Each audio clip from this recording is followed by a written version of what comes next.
Le 23 juillet 1991, un corps d'enfant va être retrouvé dans une glacière sur le bord d'une autoroute de Manhattan aux États-Unis. Cet enfant sera très vite appelé Baby Hope, alors que son identité sera introuvable pendant des années. Pour tout savoir sur la triste et mystérieuse histoire de Baby Hope, lançons-nous maintenant dans la vidéo.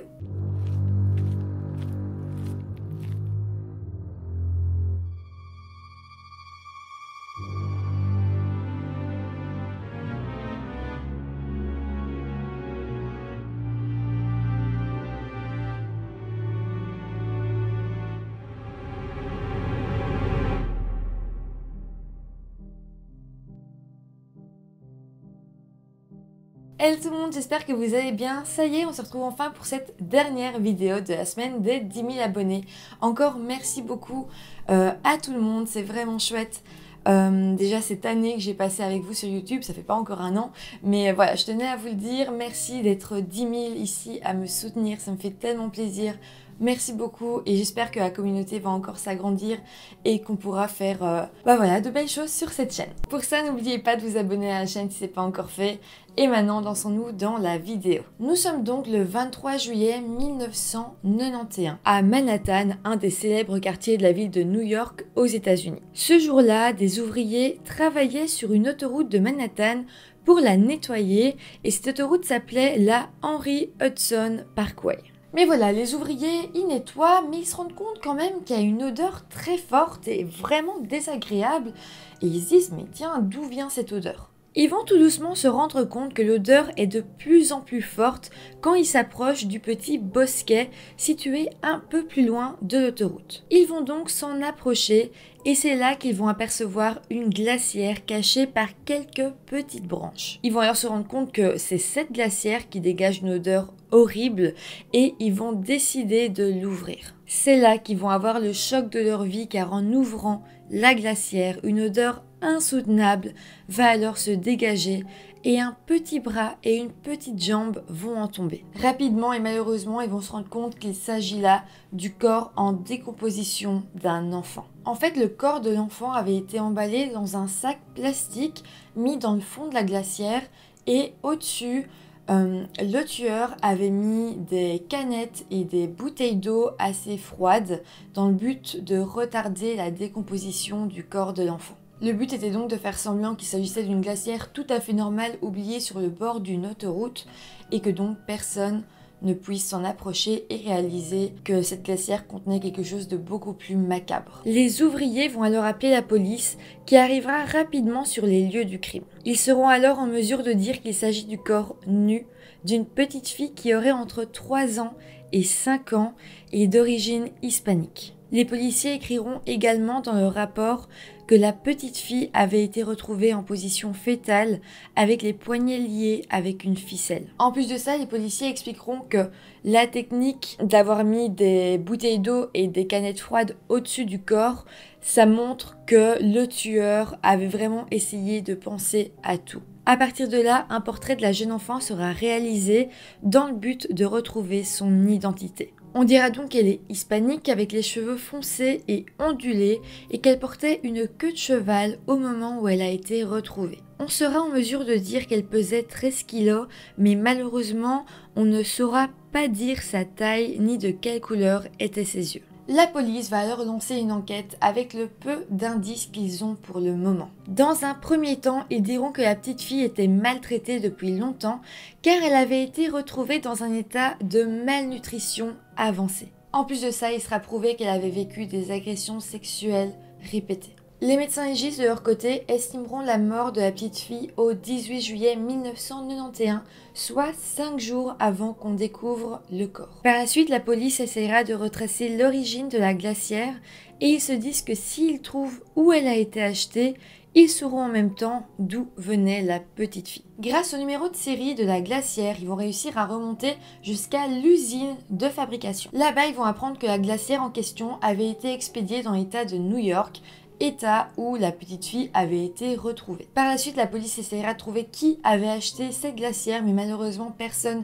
n'aura vraiment gardé de traces et donc ils ne pourront pas aller plus loin. Au même moment, une femme ira voir la police et expliquera avoir vu un homme et une femme hispanique portant une glacière à l'endroit où le corps a été retrouvé. Elle dira avoir vu cette scène quelques jours avant que le corps soit retrouvé. En fait, elle dira que c'était 4-5 jours avant que le corps soit retrouvé, donc peut-être le 18 janvier, date où la petite fille aurait été assassinée. Le témoin avait quand même bien vu les personnes et elle a pu aider la police à réaliser un portrait robot. L'homme mesurait 1,90 m et il avait la quarantaine, les cheveux noirs, la peau brun clair, comme s'il était d'origine mexicaine. Il portait aussi une veste de sport. La femme, elle, avait la quarantaine, elle était grande, plus ou moins la même taille que l'homme, elle avait les cheveux noirs jusqu'aux épaules et portait une robe grise avec des talons. Le portrait robot circulera un peu partout, mais personne ne dira avoir reconnu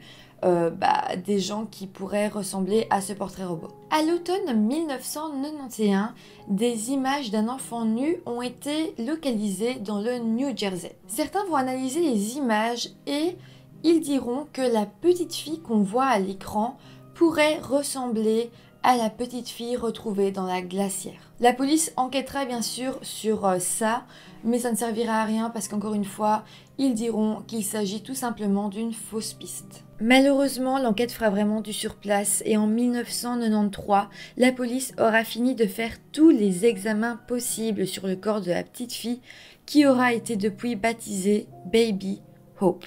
Hope qui signifie donc espoir. La police, qui s'était quand même beaucoup investie dans cette histoire, dans cette affaire, avait vraiment lié un lien avec cette petite fille et ils avaient décidé de payer de leur poche l'enterrement de Baby Hope. Un cercueil a alors été donné et sur sa pierre tombale, il sera marqué Baby Hope. D'ailleurs, c'est l'un des officiers qui enquêtait sur l'affaire qui a fait l'éloge funèbre et l'affaire a fait tellement de bruit que 200 personnes avaient assisté à l'enterrement. Voilà, les années vont passer.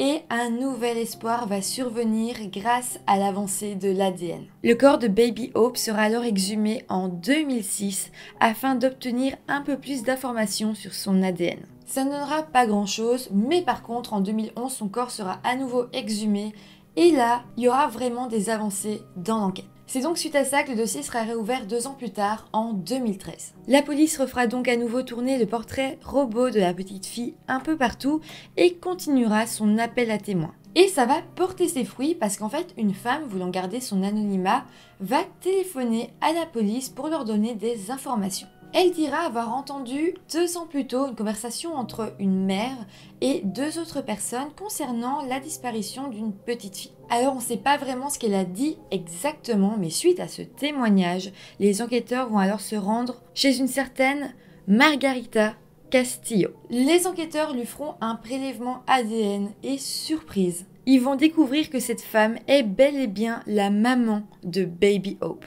Cette découverte aura donc eu lieu 22 ans après la découverte du corps de l'enfant. On apprendra alors que Baby Hope s'appelle en fait Angelica Castillo. Sa maman sera alors mise en garde à vue et évidemment les journalistes vont se déchaîner dans le but de pouvoir lui parler. Pour sa première entrevue, Margarita Castillo va refuser de parler à visage découvert et elle va donner une entrevue aux journalistes derrière une porte fermée. Elle dira qu'à l'époque elle avait plusieurs enfants mais qu'elle avait été séparée d'eux. Leur père les a emmenés et c'est peut-être mon erreur qui les emporte. Je ne suis pas allée à la police parce que j'avais peur de ne pas être entendue. J'avais aussi peur de ne pas assez bien connaître leur langue. La police va donc petit à petit comprendre ce qui s'est passé à l'époque. En fait, Margarita vivait avec un certain Gennaro Ramirez.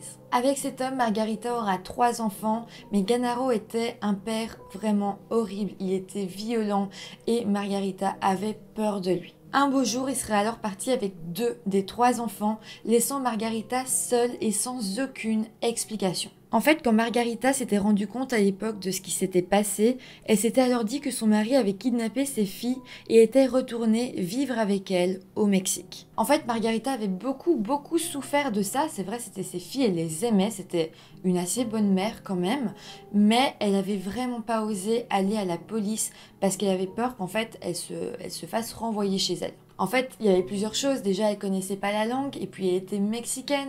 Enfin, on écoute moins ce genre de personnes. Surtout à l'époque, elle avait peur de pas du tout être prise en considération. Et je pense qu'elle a vraiment eu eu peur de se confronter à ce refus. En fait, c'est seulement quelques jours plus tard que Margarita, en lisant le journal, s'était rendu compte qu'une fille avait été retrouvée dans une glacière et elle dira qu'au fond d'elle, elle était sûre qu'il s'agissait d'Angelica, son petit enfant, mais elle n'a rien su faire. Il y aura malgré tout une deuxième théorie qui dira que peut-être Margarita et sa famille étaient en fait des personnes sans papier et que c'est pour ça qu'elle n'a pas été voir la police, parce qu'elle avait peur de retourner, d'être renvoyée plutôt au Mexique et que donc elle n'avait pas osé faire la démarche. Bon, pour ce qui est des policiers, ils apprendront à ce moment-là que les deux personnes qui ont été vues en train de déposer la glacière étaient alors Conrado Juarez et sa sœur Balvina Juarez. Ces deux personnes étaient en fait les frères et sœurs de Gennaro, le père de Baby Hope, donc Angelica. Une enquête va donc être lancée pour les retrouver et la police y arrivera. Conrado avait à présent 52 ans, mais Balvina était à ce moment-là décédée. On apprendra à ce moment-là que Conrado faisait la plonge dans un restaurant de Manhattan. Il sera interrogé par la police, puis arrêté pour le meurtre de la petite Angelica Castillo. Le pire, c'est qu'à ce moment-là, la police soupçonnait que Angelica n'était pas la première victime de ce monstre. L'enquête continuera et les policiers se rendront compte à leur grand étonnement que beaucoup d'amis et de la famille aussi de Margarita et son mari ne savaient même pas que Angelica existait. Ils avaient comme caché l'existence de la petite fille. D'ailleurs, la sœur d'Angelica, qui était donc la seule enfant à ne pas avoir été enlevée par son père, a parlé un jour aux journalistes de l'affaire. Elle aurait alors expliqué que c'est seulement à l'âge de 11 ans qu'elle avait appris l'existence d'Angelica et son enlèvement par son père des années plus tôt. C'est vraiment dingue comme son existence et sa mort étaient devenues